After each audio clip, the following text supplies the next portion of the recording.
Seperti yang telah dijanjikan, hari ini kita akan membahas sisa bagian dari cerita tersebut. Akan ada dua pertempuran besar yang fokus pada pertarungan mati antara Kisame melawan Guy, serta antara Conan dan Toby, yang tidak sabar saya tunjukkan. Saya akan melanjutkan dari bab manga 504 hingga 515, yang sesuai dengan episode anime 250 sampai 256. Mari kita mulai. Saat Killer Bee mencoba melarikan diri dengan informasi yang telah dia kumpulkan, Naruto segera mengejar Kisame yang berusaha kabur. Di tengah lautan penuh dengan hiu, Kisame menggunakan salah satu serangannya yang terkuat. Pada saat yang sama, Kisame melakukan kontra serangan, namun kedua serangan puncak tersebut bertabrakan, dan akhirnya Guy terbukti unggul. Serangan Guy telah melukai parah Kisame dan membuatnya sangat lemah. Kisame berusaha melakukan gerakan setelah Guy memperingatkannya untuk tidak melakukannya. Namun hasilnya jelas, dia dikalahkan lagi oleh kecepatan luar biasa Guy. Pada akhirnya, pasukan Konoha berhasil mengejar kedua sosok tersebut. Yamato menggunakan kemampuan genetik kayunya untuk mengikat anggota Akatsuki tersebut. Selanjutnya, Aino menggunakan transmisi pikiran psikis untuk menyusuri memori Kisame. Ternyata Kisame pernah bertindak sebagai pengawal untuk Fuguki Suikazan, anggota dari 7 pedang ninja Mist. Dia ditugaskan untuk melindungi kode rahasia agar tidak bocor ke musuh. Dalam salah satu misi, timnya terancam ditangkap oleh regu interogasi Konoha yang dipimpin oleh Ibiki.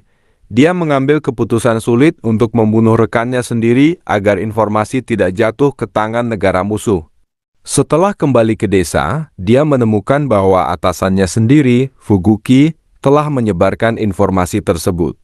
Kemudian dia dengan licik membunuhnya dan mengambil pedangnya, Samehada. Tindakannya dipuji oleh Yagura, Jinchuriki ekor 3 sekaligus Mizukage. Pada saat yang sama, Kisame merenungkan bagaimana dia bisa mencapai perdamaian dan menghentikan siklus pembunuhan dan dibunuh. Seorang sosok misterius dari bayangan menawarkan dia undangan yang katanya bisa membantu mencapai tujuannya. Kisame terkejut ketika menemukan bahwa sosok tersebut adalah Uchiha Madara, yang telah menggunakan sharingannya untuk mengendalikan Yagura. Dia menyetujui untuk bergabung dengan mereka dengan imbalan bisa melihat wajah di balik topeng tersebut. Tepat sebelum Aino bisa melihat sosok tersebut, Kisame sedikit menyadarkan diri dan menggigit lidahnya untuk mengusir Aino dari memorinya agar melindungi informasi. Dia memecahkan ikatan dengan kekuatan brut dan menjebak dirinya sendiri di dalam penjara air. Tak lama kemudian, dia memanggil 3 ekor hiu menggunakan cakra khususnya dan melakukan bunuh diri untuk melindungi Akatsuki. Hal ini mengejutkan semua shinobi yang ada di sana, dan Guy bersumpah bahwa dia tidak akan pernah melupakan seorang prajurit yang rela mati untuk rekannya. Setelah itu, mereka membuka gulungan milik Kisame, namun hanya memicu perangkap penjara air dan memungkinkan seekor hiu tersembunyi yang membawa gulungan asli berisi informasi tersebut melarikan diri ke lautan. Sementara itu, Toby meninggalkan tempat persembunyian untuk mencari tubuh Nagato di bawah kendali jubah awan merah di seluruh dunia. Di sisi lain, di Amegakure, Conan sedang mengenang kenangan masa kecilnya bersama Nagato dan Yahiko saat berdiri di luar menara cat. Namun senyumnya segera hilang begitu Toby tiba di lokasi yang akrab tersebut. Pemimpin pasukan kiri menuntut jenazah Nagato dan jubah awan merah. Conan menolaknya dan melarikan diri ke danau menggunakan origami ninjanya. Tak lama kemudian, Toby menyusulnya di danau dan menanyakan mengapa dia dan Nagato mengkhianati Akatsuki, serta menggunakan jubah awan merah untuk melestarikan rencana Tsukuyomi tak terbatas. Conan menjelaskan bahwa Naruto telah menggunakan gerakan peringkat SSS yang tak terkalahkan. Impian untuk mencapai perdamaian dunia dan mengakhiri siklus kebencian telah mempengaruhi Nagato, dan dia memilih Naruto untuk melanjutkan impian Nagato dan Yahiko. Dia kemudian menyatakan bahwa dia tidak mengkhianati Akatsuki, karena awalnya organisasi ini milik Nagato untuk membantu desa, bukan organisasi kriminal internasional yang dikendalikan Toby untuk menguasai dunia melalui Tsukuyomi tak terbatas. Dia juga menjelaskan bahwa awan merah pada jubah tersebut melambangkan hujan berdarah di Amegakure dan bahwa mereka perlu membantu menyelesaikannya. Sebuah kilas balik muncul dalam benak Conan saat dia berharap bisa menjadi pilar yang menyangga Yahiko dan Nagato. Tobi mengungkapkan kebenaran yang mengejutkan bahwa dia adalah orang yang seharusnya memiliki pasangan mata tersebut, sehingga pantas bagi mata tersebut untuk kembali ke pemilik yang sah. Pertempuran dimulai dengan Conan mengirimkan banyak peluru terbang dari kertas ke target, namun tidak berguna melawan kemampuan Tobi. Pemilik jaringan tersebut kemudian menangkap Conan tanpa menyadari bahwa dia telah menyalakan banyak tag peledak yang tersembunyi di dalam jubahnya.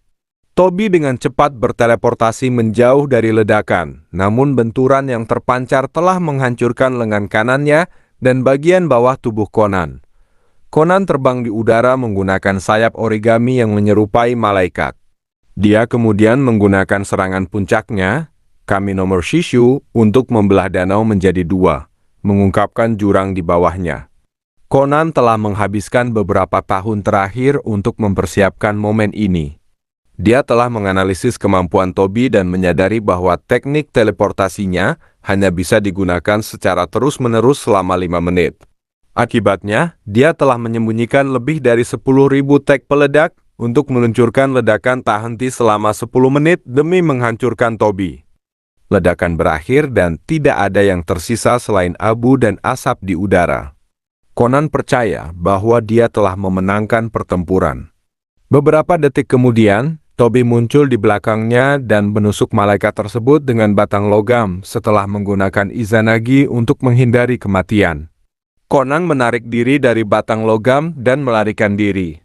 Dia menyadari bahwa ledakan tak henti tersebut tiba-tiba berhenti dan pelangi muncul. Dia tersenyum dan berpikir bahwa mungkin itu adalah tanda dari Yahiko dan Nagato, bahwa penderitaan di sekitar Amegakure segera akan berakhir, seperti hujan yang berlalu. Malaikat yang jatuh tersebut menggunakan cakra terakhirnya untuk meluncurkan serangan terakhir.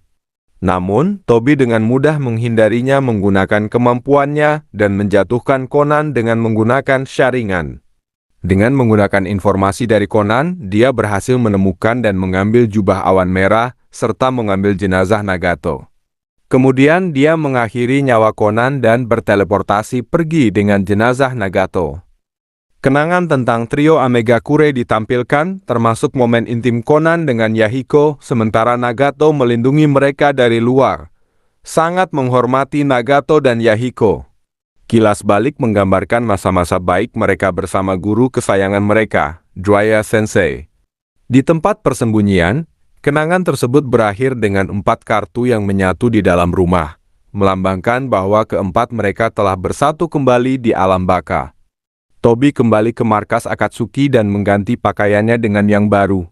Pada saat yang sama, Zetsu menerima gulungan dari Kisame, dan sekarang bisa menentukan lokasi perkiraan di mana kedua jin Riki tersebut bersembunyi. Karena faktanya bahwa tempat tinggal Killer Bee adalah pulau kura-kura yang bergerak, lokasinya akan sulit ditemukan oleh Akatsuki. Oleh karena itu, keamanan Naruto dan Killer Bee tetap terjaga meskipun ada informasi dari Kisame. Satu-satunya kekhawatiran adalah menjaga Naruto di pulau tersebut. Akibatnya, tim penyamaran Konoha mencoba membohongi Naruto dengan mengatakan bahwa misi peringkat S adalah merekrut hewan kuat di pulau ini untuk membentuk unit khusus untuk perang. Kemudian Naruto terlibat pertarungan dengan binatang buas di pulau tersebut dan akhirnya menang. Sementara itu, Kabuto menyarankan kepada Tobi bahwa dia ingin mengejar Yamato untuk keperluan eksperimen, selain mencari 2 Jinchuriki yang tersisa di Pulau Gambu. Tobi menyetujui keinginannya. Sebelum berangkat, Madara menunjukkan padanya patung iblis jalur luar dan klon tubuh buatan Hashirama yang dibuat dari DNA Hokage pertama. Dia kemudian mengungkapkan pasukan Zetsu raksasa yang siap untuk ditempatkan dalam perang. Kabuto berangkat dengan Deidara sebagai alat transportasi. Kabuto mengungkapkan kepada Deidara bahwa dia sekarang bisa menggunakan 100% kekuatannya sekaligus memiliki sifat semi-abadi. Deidara senang mendengarnya, namun kebahagiaan tersebut segera sirna ketika mereka diserang oleh Tsuchikage ketiga, hanya untuk menemukan bahwa itu adalah klon bayangan tanah milik Onoki. Sementara itu, Kabuto telah menyebutkan bahwa Manda yang telah ditingkatkan secara genetika telah menemukan lokasi Gambu dan berenang menuju sana. Ular raksasa tersebut menggigit bagian sirip pulau, sementara Deidara meluncurkan tanah liat peledak ke target, menyebabkan pulau tersebut terbalik. Pada saat terakhir, Yamato menggunakan Mokuton, Jukai Kotan untuk menciptakan hutan dan menyelamatkan mereka. 3 shinobi Konoha pergi menyelidiki apa yang telah terjadi. Sementara itu, Kurotsuchi menggabungkan teknik Hyoten dan Suiton untuk membuat semen cepat untuk mengunci Kabuto di tempatnya. Yamato memperkuat pembatasan dengan duri kayu, memungkinkan Aino untuk mengekstrak informasi dari musuh. Namun, mengejutkan semua orang, Kabuto keluar dari tubuhnya sebagai ular raksasa melalui mulutnya dan menelan Yamato seluruhnya. Sang Master Ular segera mengumpulkan Deidara dan melarikan diri bersama Manda kedua. Tobi marah karena Kabuto tidak kembali dengan 2 Jinchuriki yang ditugaskan kepadanya, hanya menangkap Yamato.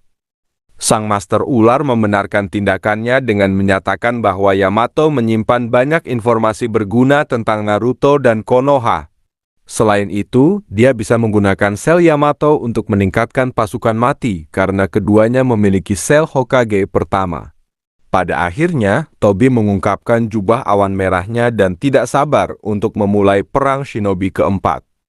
Di sisi lain, regu penyusupan Konoha yang dipimpin oleh Kapten telah kembali ke aliansi shinobi.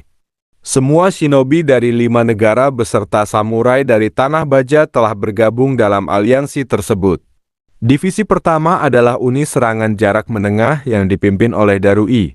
Divisi kedua adalah divisi medis yang dibentuk untuk tujuan khusus.